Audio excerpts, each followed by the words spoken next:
welcome back to my channel. Today we are going to talk about a very interesting and important topic of open source contributions. And we have joining us today is Disha Bhartwaj, and she's currently working as a software developer at Lowe's. And she participated in GSoC, which is the Google Summer of Code, #1 open source contribution site. And she participated there in 2023.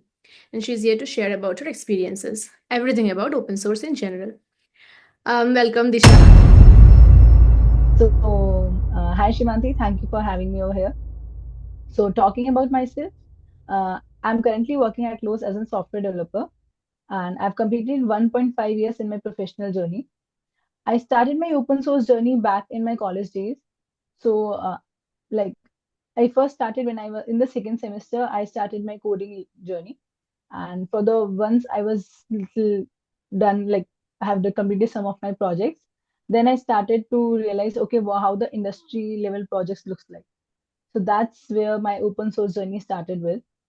So I tried GSoC in 2022 as well. Then in 2023, I applied for it, but then I got some other opportunities, so I went for that. And finally, in 2023, I finally did the GSoC. So that was like a little bit about me and my journey. Okay, yeah, we are all very excited to know about your experiences, Disha. Okay, so can you tell me a bit about like how you started programming and what was your motivation to start contributing to these open source projects? So as I mentioned, that I started my coding journey in second semester. So when you join college, you first like try to gather information, what it is all about. Okay, what things that you need to do. So in the first semester, to be honest, I was a little chill. But then in second semester, I was like, okay, now it's over the chill time. I need to get back to my work. So in second semester, I started my journey. So I recently like then I got to know about okay little bit things. I need to start like what are the things which needs for the placement and what are my areas which I can do better at. So I first explored all the areas like web development, machine learning, and what every other thing. Like even I did BSA. Okay, let's see what I'm good at. So I finally concluded okay that I'm more interested in the web development side. So I went towards that. I started with small journal courses that are available online, and then I started participating in hackathons where I got to know okay how the projects has to be done. Like we have a deadlines and we need to deliver. So all those things like hackathon was one of the things which like motivated me further. Okay, I need to do better. I need to be good at it because when you have a time constraint, then only you realize that where are you standing at? What I Then I thought okay I need to do better and all those things. So then I started it, and from there I got this motivation that I need to do better. And one of the main motivation was like my brother is also software developer. So seeing him doing well and doing all these things, that also was one of the, that thing, okay, which pushed me to go towards it. Because he was like a direct mentor for me over there. So yeah, that was my main motivation to behind. Yeah, yeah, sounds great. It helps to have a family member in this field as well, Yeah. especially a very close family member. Okay, so next move on to the next question. So, would you mind talking about how did you choose the projects or the organizations to contribute to initially? There are so many. So how do you like filter them out?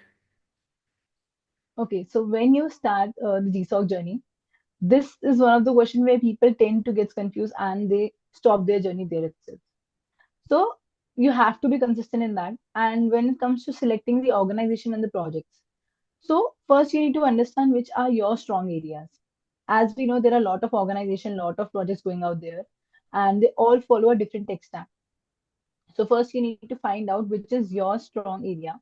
Like for me, it was React, and at the back end it was Node. So for me, I went for those organization and those projects which are actually using these languages because but one thing which I would like to tell all of you is that there you will never find one project where you are aware of all of the languages. So what you need to look at is that there should be two or three, like one or two languages which you're good at, because they must be using a lot of libraries or a lot of different other, maybe a small area, a small like let's say example of GraphQL, which is another language. So some people might be using that in their projects at a small. for a small function or something, for a small functionality. So it's not necessary that you have to be aware of the 100% languages that are used in. So if you're aware with one or two, then you can choose the project. Don't go for something where you don't even see any one language you're familiar with, because directly going into the real world, because those projects are actually the real world projects. So you can't just directly go, you cannot understand the code base if you're not familiar with the language. So what one thing I would suggest is you should look for you should filter out the organization and projects based on your tech stack and the languages you're familiar with, and don't look for something you're like 100% match. So when I started, I looked for this React and like which are the organization which are using React as on the front end side and Node JavaScript basically on the back end, majorly JavaScript on the back end side. So that was my criteria for selection, and I shortlisted and then I created an Excel sheet where I shortlisted my 5 favorite organization which I thought like I can work on them. So it's not just about the tech stack. You should also know what the topic is about, what the organization is about. So there might be people who want to contribute to healthcare specifically, or to the like any other content management systems they want to contribute to. So it can depend from your personal choice. You want to, some people are there who want to contribute to directly language, like we have Python. We know Python language. So the Python language is itself open source. You can go and contribute to the code base. So it depends on your choice also. You need to look for organization depending on what are they working at. Like, is it a content management application, or is it a health, is it on the healthcare side, or is it on the industry, like music industry side, music application or something. So you need to find that also. Okay, this is something I want to work at. So you need to look for both the criterias, because if you are not doing something which is matching your interest, you won't be having that. You won't push yourself to work towards it. So I created an Excel sheet, shortlisted 5 of the organization, and then finally I decided for two and went for that based on all the things. Like even while selecting the organization, like once I selected all the 5, I tried to clone their projects and try to see if I'm able to understand something in that. Am I able to navigate through the code base? So at the end, I shortlisted two. That was Rocket Chat and XWiki. So I was able to understand their code base a little bit. And one thing more, okay, this point is very important. One thing more is you should look for the active community while selecting the organization. Every organization has their community channel, and you should look that the community members should be active enough. Because whenever we go for something new to the real world, it's not possible for us, like for most of us, I would say that we don't stuck at a problem and we just go through the entire on our own. Somewhere or the other, we need some help. So if the community members are not active enough, how you will solve your problems? There will be no one to get the answers to those questions. So it's really important that you look for the active community member, and not just for the organizations, like only on the tech stack. So these 3 things has to be kept in mind. Active community, your tech stack should be something similar. You should know something about the languages they are working at. And the third thing, it should match your area of interest. Got it. Yeah, this was very detailed answer. I think you should all take notes, guys. This is very important to decide which firm you want to, or which organization you want to work under in GSoC. Okay, so I have like just a curious question. So like, how do you decide that like this language I like? And so you were just looking through all languages, or was it like the college courses played a role, or seniors or anything? So yeah, this is more of a like personal choice, I feel. But people, what I have seen in my college life, what people usually do is we go around like what all other people are doing. So Mhm. it's some people, what I've seen is they also see what's the trending language going on. They want to, like when I was in college, there was like AI/ML thing, that AI recently very popular, but not everyone was going with that. So some people opted based on the what's trending. Some people are going where there are more people involved or more projects in the real world, like Java. Like if you go out in the real world, you find more of the Java based companies projects. So people go for that. So it's particularly like, because if I talk about the languages, the syntax only changes. The logic part is what's the main thing. So if Mhm. you take a grasp at one language, it's very easy to learn the other languages, because eventually your logical should be strong. If you shift from one language to the other, only the syntax part changes, which you can easily Google and check it out. So I think, based on what do you want to go for trending, you want to go for something which you think will be more in the industry level, then you can go for that. It's nothing. Or if you have a mentor or someone who is already working on that language, then I would say you should go for that, because whenever you're stuck, you can just go out and ask for help, so which will actually help you to take a grasp on that language, and very quickly. So that's what important when you start your journey, I feel, that you should not be stuck at any problem for so long, and you're not able to find the solution. So if you have a mentor or any help from where you can find your answers, I think you should go for that language. Other than that, also, it's very specific. It's not something, just whatever you do, try to completely learn that language, because don't go for multiple language at once. Yeah, got it. This really clears this question. I also like wanted to do open source before, and that is why I was like curious about how you decide. Okay. So now let's talk about the application process. So can you walk us through the application and share any tips for any prospective applicants?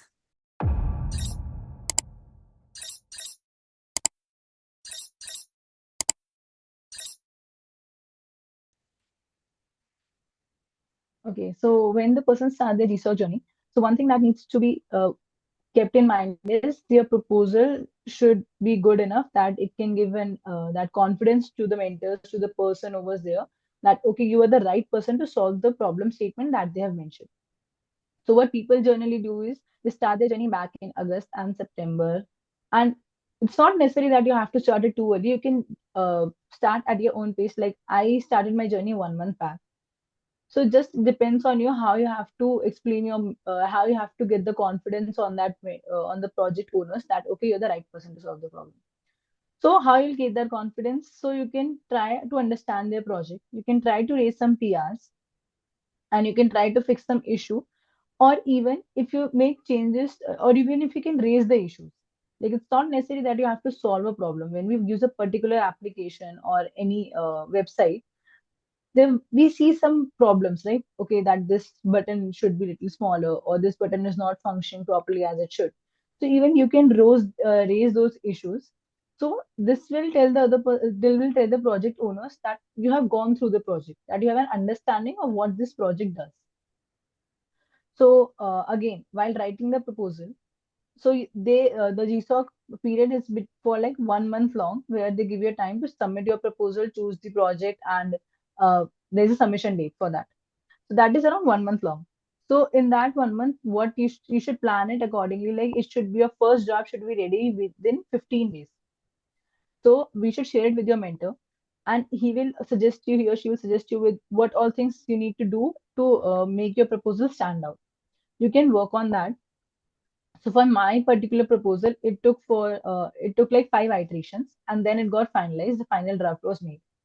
So during this time, I got a lot of time to connect with the project owner, what we say as mentor in the GSoC program. So I got to connect with him, and this helped me stand out, because we were having a good enough communication between this time. I was able to tell him, okay, I worked on these things. And at the same time, I was trying to fix some issues also. I was trying to understand the project also. So if I'm stuck somewhere or something, I was able to ask him, because that communication was already developed between us, that okay, I can ask him anything and he will be available to answer. So that thing helped me stand out, and I think which should all of the participants should keep this in mind, that you need to solve some PRs, you need to understand the project before you try with your proposal, and you need to fix some issues, or at least raise some issues, and you should mention that in your proposal, that you have done this thing. You should give a link to your PRs issue, whatever you have done in the proposal. And the proposal that you prepare, it should be really a detailed one, and it should mention all the things that you are going to do for the problem statement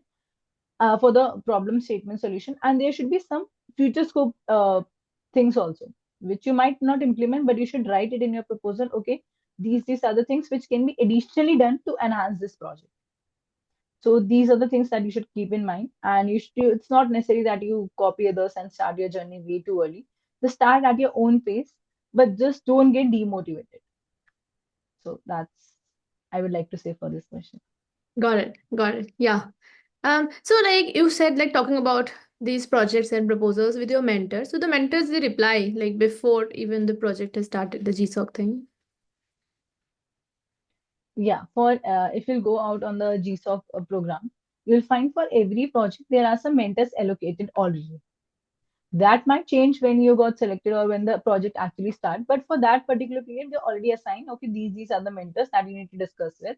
And like I worked for Rocket Chat, so for Rocket Chat they have already created before even the beginning of the program, in the selection period itself, in the selection period they have created channels also where you can talk about all those talk about that particular project. Mhm. But before the GSoC period begins, before that, you'll not be having any problem statement, any mentors. But then also you'll be having community channels. The open source community channel for every organization they usually create on Discord or any other platform. They create their channels and where you can come and communicate. Where the community, like the project members itself, the developers who are there, they will reply. Okay. Yeah, this seems like very good working Yeah, environment. You do get a help and all. And here also you can check yeah, whether yeah. organization will like respond or not, communicative or not. Yeah. Yeah, this is the main thing, that if they're not like there should be at least one or two members who should be active enough, Hmm. because if there is no one to answer your queries, then there is no point going for that organization. Yeah, got it. So, okay, so now this is a, like a very like important question I think our viewers would love to know. What was the project that you worked on during this GSOC and what were its main objectives? Okay, so for my project I worked on a two-factor authentication for their live chat system. So what used to happen is the boss used to come and spam this live chat support thing, and the agents over there, who were there at the support, they used to get stuck with all those problems and they were not able to serve the genuine customers which they have. So they wanted a two-factor authentication where the bot will come, where the first the a bot will interact with the person and will ask for the two-factor authentication. Like they will ask for the person's email, and then they will an OTP will send to their account, and then as a simple two-factor authentication goes, that sending an OTP to the email and then connecting with that. So they wanted this complete system to be automated.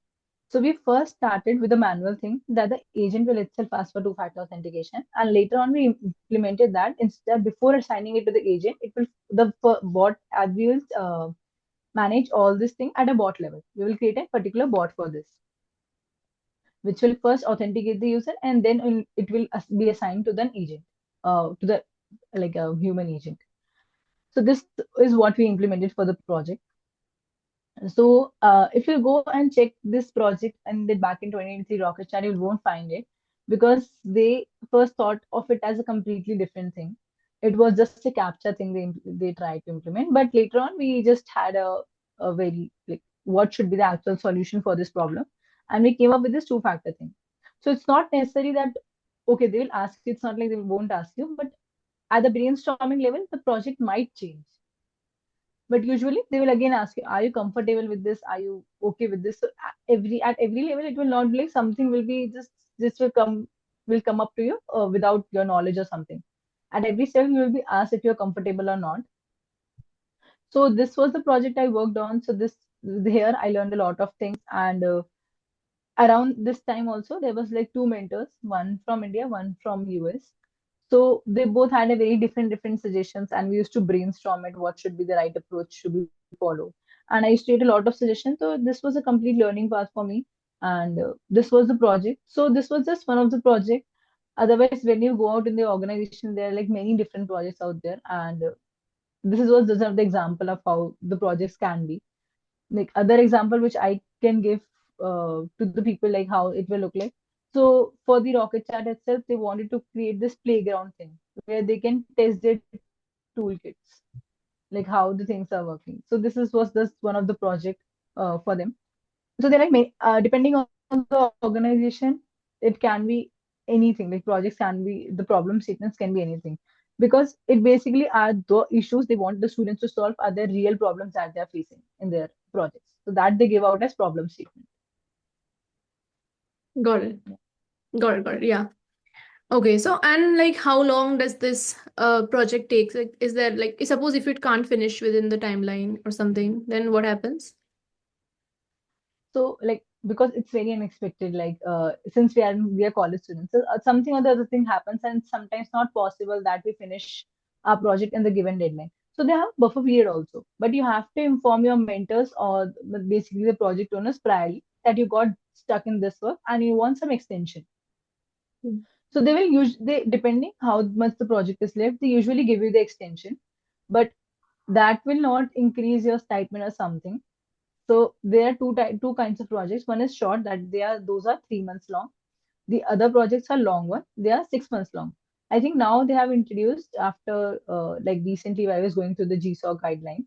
Now they have introduced short, medium, and long. Three types of different projects, and they all three have different like deadline. 3 months, 6 months, 4 months, or something is there. So they have different timelines. But even if you're not able to finish it on time, you can ask for extension. That is not an issue. Okay. So it's not like the medium will turn into long, but the stipend would be constant, Yeah, whatever it is. Okay. stipend will be constant, but it can be extended. Hmm. Okay. Yeah. So okay, so this is like a more of a personal experience question. So how was your experience working with the mentors during GSOC? You said they were very helpful So and like yeah. So I would say that I was lucky enough that I had those mentors because they were actually very helpful, and I never felt like inferior or something. If I have to ask them if I have to ask some, never felt like okay, there's something I can't. It's very embarrassing or something. How would they react? They were even for a very small problem. They used to be very supportive. So my I would say my learning experience was very good because one thing again, the time thing, you have to manage your college studies, you have to maintain your household works, whatever is there, your family time, you have to manage your personal time, and then you have to manage this internship thing also. So or managing all these things at one was a little initially it was little like okay, how will I do it, how is it will go, but with time I was able to manage all those things, which is apart from development also you learn. I feel these things are really important when you go out in the real world and solve the problems, that managing your personal and this managing I would say the work life balance. So that's something I learned from there. And again, as you said, the personal experience thing, my mentor usually actually used to help me for this. They used to guide me, okay, you should not work for this. They used to ask me regularly, are you not overburdening yourself, are you planning everything right? So they even helped me manage those work life balance things. So that was apart from the like development wise, you will learn a lot because as I said that there were two mentors, one from India, one from US. So you get to know okay, there are very different coding style that way they follow. What I got to learn was in India we follow a little different coding style than they follow in US.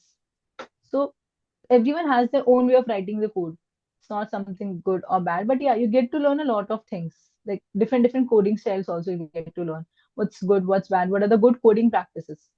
So we talk about that thing. So you get to also know like what are the good coding practices you need to follow.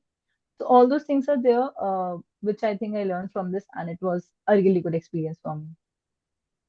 Sounds good, sounds good. Yeah, having a good mentor really helps in your journey, in our Yeah. journey. It's always a very important thing. So can you share any cool interactions from the community that impacted your work? Like any other person who helped or anything like that? So at the beginning, while the mentors were not assigned, and I was trying to solve the problems, so there was one person. He was from Germany.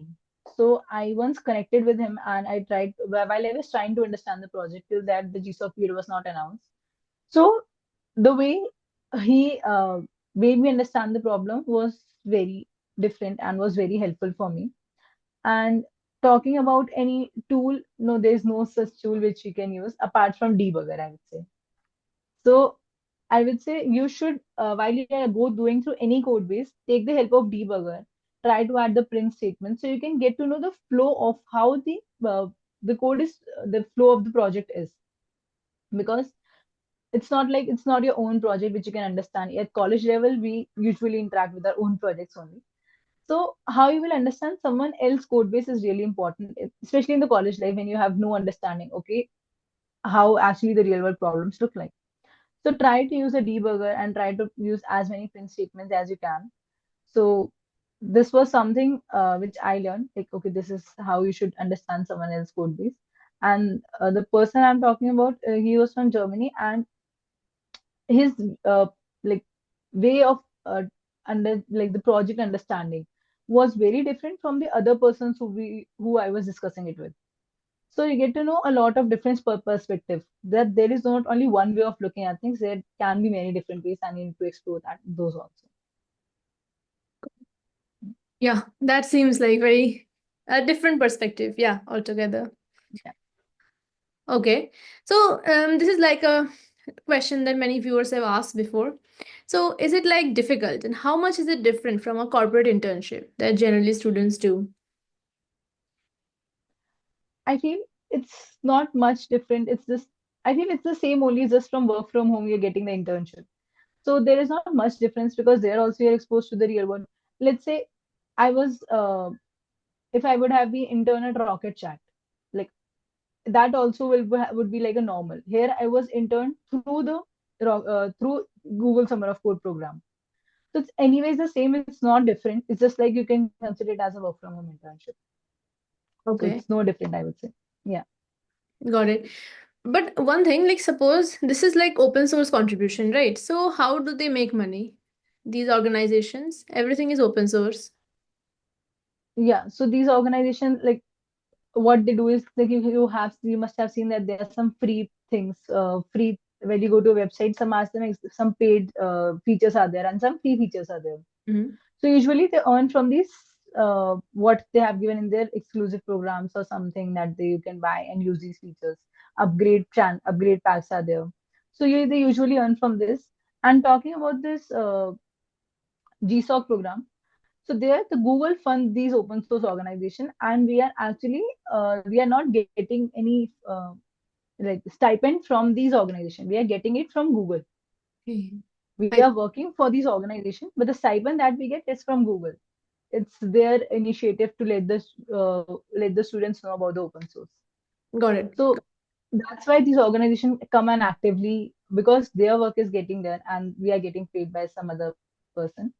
So this is how these we get these stipends, and the about the how this open source organization earns is through these ways. So Hmm. every organization has a different way. What I saw for Rocket Chat was this. Got it. Yeah, this makes more Yeah. sense. Yeah, I've Hmm. always wondered this before. Okay. Okay, yeah. So this is like, let's talk about resume. So did you have to submit your resume as well when you were doing the application process, or just the No proposal? resume. No, just the proposal would be good enough. You don't have to submit your resume. You have to mention your LinkedIn profile or something. If they go and check it out, I have no idea about that. But you don't have to submit your resume. Your proposal is good enough to Okay. showcase if you are able to do it or not. Got it. Okay, so like, what do you feel as a person who have like as a person who has open source contributions? So does it give an edge to your resume and help you stand out from the crowd when applying to other Yeah, firms? yeah, Mhm. it will definitely help you stand out from the crowd. So, because consider a person who has just worked on their personal projects, and I'm not saying the personal projects are wrong or something, Mhm. because if you don't have personal projects, you won't be have a that basic knowledge of the language or something. Mhm. Because what okay, there's no stop that okay, now I've completely learned any language. I can't. I think no person can say that. There are a lot of things. But your basics should be clear. So basics you learn from the personal projects only. But the open source thing, once you're done with the basics, you have done multiple your projects. So how you will now you have the curiosity to do something else, to learn something more. So open source there gives you an edge. So as the saying goes, the more you solve, the more you learn. So when you go out in the real world, you can say, okay, I have worked on real world projects. I have solved the real world issues. So, and I know how to collaborate with people. So this thing actually helps you stand out.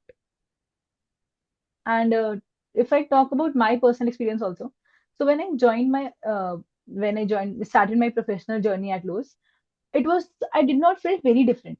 Okay, what is it? What is it? Because I was aware with those things. Even I, to be honest, in my mind, I was thinking it's going to be really different from what I've learned, what I've worked on.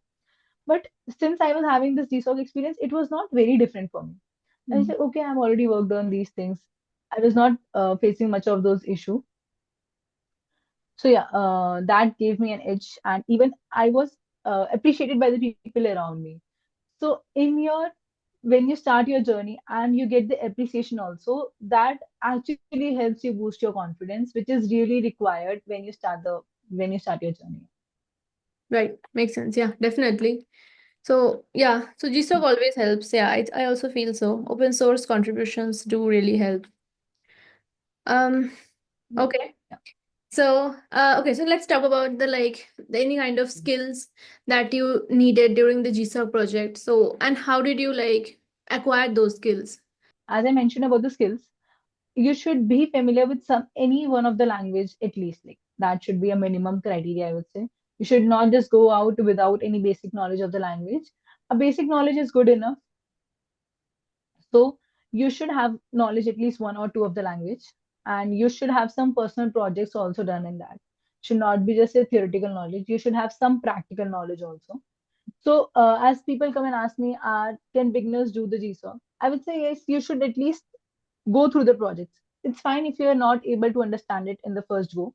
Maybe next year you can try, but at least for the first time, be familiar. Okay, what all things that I need to look at. So even the beginners should try. You never know that what comes up. So you should not stop yourself, but at least I would say first get familiar with one or two language, and get a hold on that, and then only start your journey. Apart from that, I think this is good enough to start the journey. And even if you're not able to fix any issue in the beginning, you should uh, just solve the README issue. I think that will be pretty easy. If there are some issues in README, you can just go and solve that. What happens is when you start this thing, you get the confidence. Okay, I did some contribution. I can do more. Even if it's README, and trust me, it will give you that confidence. Okay, maybe I've done this. I can try something else. Okay, I will fix. Okay, fix a small color issue. If you think that this color should be here, just try to fix that. The something, if there is a spelling mistake in the website, try to fix that itself from by understanding the code base. So I think just don't stop yourself, and keep yourself motivated around the process. So this is like more of a curiosity question. So suppose like you give the PRs, right, for solving issues. So these issues, they're not from the issues tab. These are something you saw, right? Or just from the issues tab. Okay, the PR can be both. You can submit an issue also that you saw on the website, or it can be an issue that you solved. Mm-hmm. So then they Or one other thing, sorry. no, I mean, so then they check the PR and they review it and then they merge it, right? Yes, yes. So it can be both. Like it can be one other thing, that what you can do is you can raise an issue. Okay, there's this thing I observed, and then you can raise a PR against it, again your own issue also. Okay. So Got there are both the things which can be done. Yeah, Anything that shows your passion and interest in the project, basically. yeah. Got it. Okay, so like, did you face any major challenges? So I can imagine this to be like very open-ended and like very daunting. So it's really impressive, but like, how did you manage everything? So like, did you feel very frustrated at times? How did you navigate those? So initially, which the major issue I would say was selecting the organization, because there are like hundreds of organizations. What to go for? It's very tough. All looks so overwhelming at the time. Okay, this organization also has a huge code base. This organization also has a huge code base. How to understand it? So I would say that was the most tough task for me. And there are like a lot of checks that needs to be done. Then making those Excel sheet. Also in that I have the columns also. Passion, like work they do. What are the sector they are working at? Is it healthcare? Is it music? Is it content? What it is? Then next was uh, is there active community? Then I was at tech stack. So That was one of the major challenge I feel which phase. And the next challenge, which I think is understanding the code base. That is really tough, but that's I feel once you are done with your first contribution, all those things seems a little easy. So I genuinely did that, which I suggested earlier, that typo thing. There was some like spelling mistake. So my first PR was that itself, fixing that spelling mistake. And after that first contribution, when it got merged, I was feeling like, okay, I did something very good. My contribution is there in the real world. I have fixed the problem. So that again gave me that confidence. Okay, I can step ahead and try something else as well. So these were the two major issues which I think is this: selecting the organization and understanding the code base. Hmm. Yeah. Okay, so like we have like now ChatGPT and Claude and other things at our disposal. So would you suggest using them as well for understanding the code base? I think you should go for that, because for understanding, like, try to understand at your own end first. But if you're stuck at somewhere, you should first, I would say, first Google it. Just don't, if you're not able to understand it completely, then go for ChatGPT or something. There's nothing wrong in using that. But first, at least try to understand it from the from Google or something. Because what happens is, let's say I got an error. I tried to Google it. It's not like, as you must have also experienced the same thing. Not on the first tab itself we get the correct answer. Hmm. We have to go through multiple tabs, and while go through those multiple tabs, it's not like we just go and close it. We'll read something on it, Hmm. and that way, let's say I was trying to solve problem A, but I also learn about, okay, B, C, D, and E problems also, because I was trying to search for that A, but I got different answer, and I read through that. So that is one thing which you will not understand, which you will not get if you go through ChatGPT and all. So since if you're not able to, and if you have spent so much time and you're not able to solve some problem, then go for ChatGPT. But in your learning period, I would say don't go for it directly. Try to go through Google and try to find that answer. If not, then okay, you can go. No worries. But learning new things you will get if you go through searching that.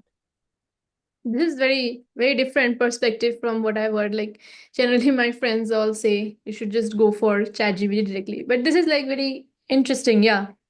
I'll also try this sometimes, yeah, when I face errors. Yeah, but it will be really helpful, because Mhm. for me it was like in my learning journey at least. Got it. Got it. Yeah. Okay. I think that mostly wraps up everything. So, what advice, any tips would you give to students or developers who are interested in applying for GSoC? I would say person who are there for applying for GSoC, just don't go for like understanding don't go only for the resources part. There'll be a lot of resources out there. You will tend to get confused. Just stick on one to two resources and start your journey itself. Don't think, okay, I will learn every theoretically, and don't and you just are not starting your practical journey, just only getting the theoretical knowledge. Try to go for the project itself. Don't think, because for every project you won't find answer on these resources part. You have to, anyways, it's your journey, you have to start it yourself, you have to put the hard work yourself. So, and one thing more is, don't get demotivated in this path, because as I said, if you see from high level, there are lakhs of students applying for GSOC, but at the ground level, there are only 5-6 proposals which comes at the end. This is all because people actually lose that confidence which they need to crack this program. So don't get demotivated. At least don't leave the project until unless you raise that first PR or you raise that first issue. Because trust me, if once you are done with that first PR, first issue, no, you need no other person to motivate you that you need to crack this program. You yourself will get that motivation. So just don't stop yourself in between. At least try to go till that phase and then decide if you want to continue, if you don't want to continue. But from if you have decided once that you want to go for GSOC, at least go till that level and then decide. That is what is my, because I have seen people getting demotivated because they are not able to understand the code base. Just spend 3 hours a day, 5-6 hours a day, 7-8 hours a day, again depending on you.